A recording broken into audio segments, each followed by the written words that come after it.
We're going to try to keep this as short as we can because my phone does not have any memory and I do not have any privileges on YouTube. Don't. Okay, so tip of the day, I guess. All right, so I dated a lot of really, really, really horrible, toxic people, and it was because I was very, very intelligent, but I was fucking stupid. So I didn't know. I was sheltered my entire life, and my parents never told me, hey, people are effing terrible. So I didn't know all the manipulation tactics and the fake friends and the whatever, because I had money growing up, like my parents were, well, my mother was a dispatcher, my daddy was a police. You basically say they're both police. So, it's like, and yes, I know as an adult, F the police, I stand by it too. I'm just, I'm just playing, but, respectively though. Um, um, for reals though. So I didn't know. But basically these are a few ways that you can tell if a, guy or girl is toxic. A lot of these, they work on either. So, okay, I'm going to give you an example. If a guy is telling you about his previous relationship and you say, well, what happened? This is a big, big way to find out. So all right, let me get a little far-fetched. Okay, say for instance, his wife cheated on him and she slept with an entire football team. All right. Okay, well, understandable. And in all reality, if she slept with an entire football team and, he was at work every day and, and just like long, like 50, 60 hours a week, what, this is my made up scenario. It doesn't have to be this. If he says, well, I worked long hours and I was never home and I didn't really show her any attention and she was by herself and she got lonely and, she cheated on me, but I should have been there more. Again, it's definitely her fault. She effed the football team. But if he says, that stupid fucking bitch, she the whole football team can slut.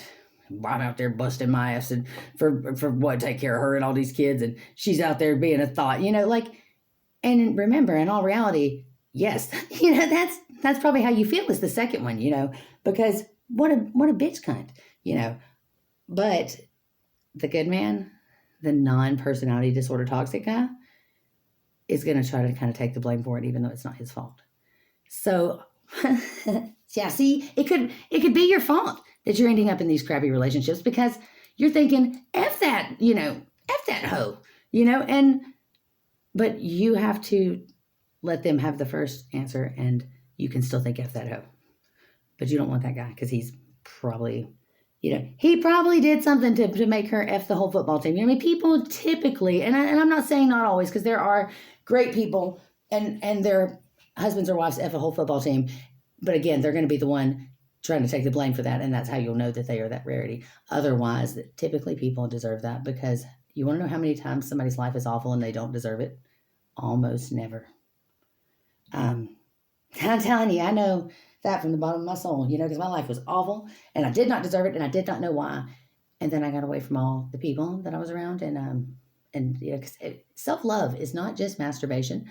I used to always make jokes about that. People are like self-love, and I'm like, that's just masturbation. No, self-love is real, because how we treat ourselves is how we're telling the universe and everyone else that we are to be treated and what our worth is. And if we're not taking care of ourselves and we're taking care of everybody else, it's not selfish, because it's, like I said, you're teaching everyone how to treat you. You have to put yourself on a pedestal, so to speak. Don't be a effing entitled jerk. Don't treat people like garbage. Be humble.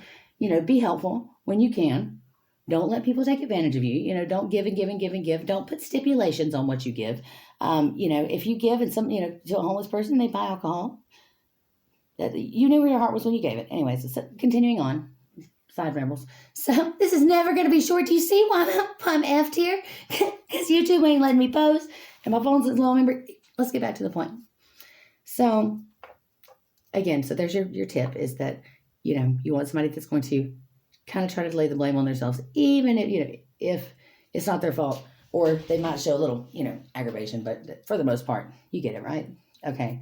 And so if they're doing well and they haven't done anything like that, they passed all those tests, or maybe they said, living situation as I work. I stay, at my friend's house on the weekend or with my coworker, and, I have custody of my kid. I stay at my mom's right now. Okay. Do they stay at their mother's and their mother takes care of them? Or do they have a shitty ex and it was so shitty that they got their kid out of there and they're working and they're single and they're trying, and how do you decipher if they're really a good person or if they're just a piece of shit living off their mother? Okay, well, let me tell you. So they did well, they didn't offer phone number, Facebook, any of that, anything personal, Snapchat, didn't send me nudes or anything like that. They're really doing well. Okay, well, then I found a place. And like I said, I don't give two shits about this thing right here, but you have to find something petty.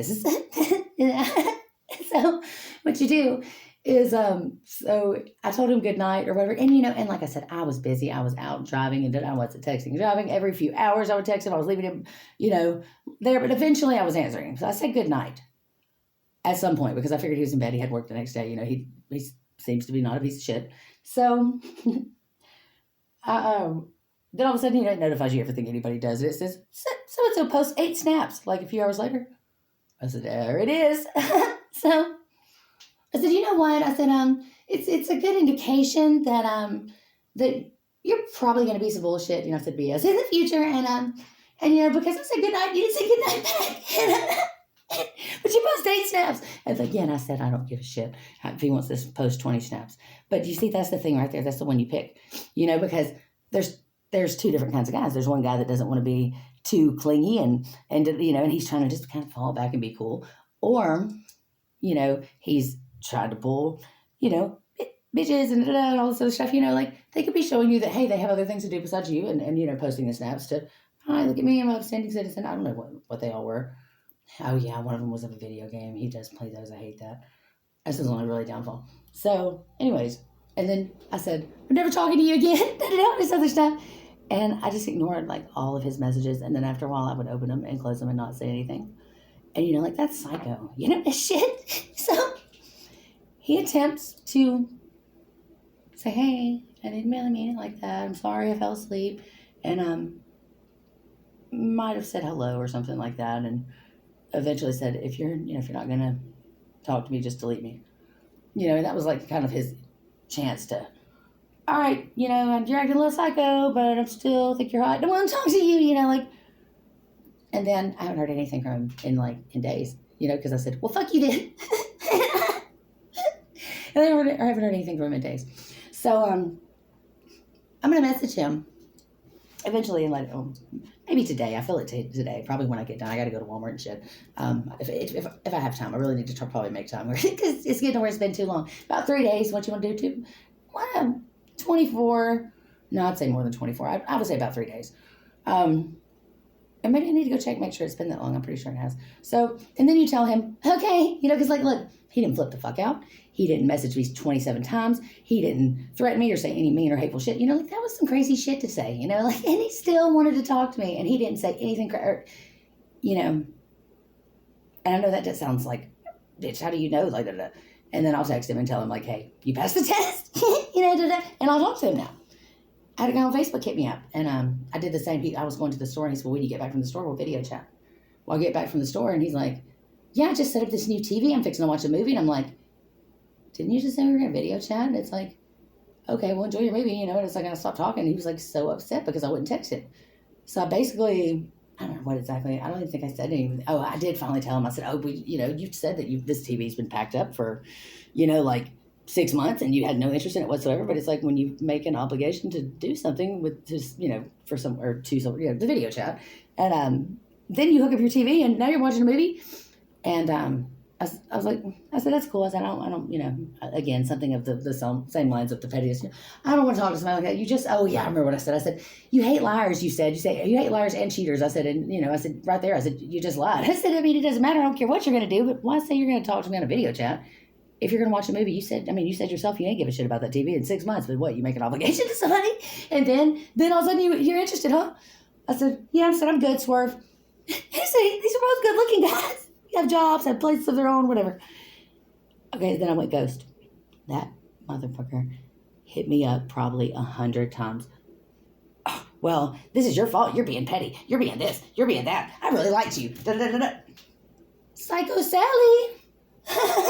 So then I came back. I said, red flag, da, da, da. And then after a minute, I only entertained it for a minute. I'd let somebody come through, and then I'd be like, look, dude, I said, we're up to about 4 red flags right now. I said, we get 2 more flags. I said, I'm going to have to open an amusement park. And I said, I feel like shaving my head or dancing around, I said, my body hurts and I'm tired. I said, I pay houses for a living. Home renovation. And one day I'll show you my face. You'll see how funny that is that I paint houses. I actually took the painting job from my ex. And that's a funny story again another time. But anyways, so I hope you understand, and yes, you're going to have to look a little crazy, for a brief second. But, I tell you what, we're going to hit up that guy. When I end this, the one that has that actually probably really, really liked me and really is a good guy, the one with the custody, get the first story. And I'll tell you how it goes. And then I can always screenshot the Psycho Sallies. I'm pretty sure I can post them on here too, huh?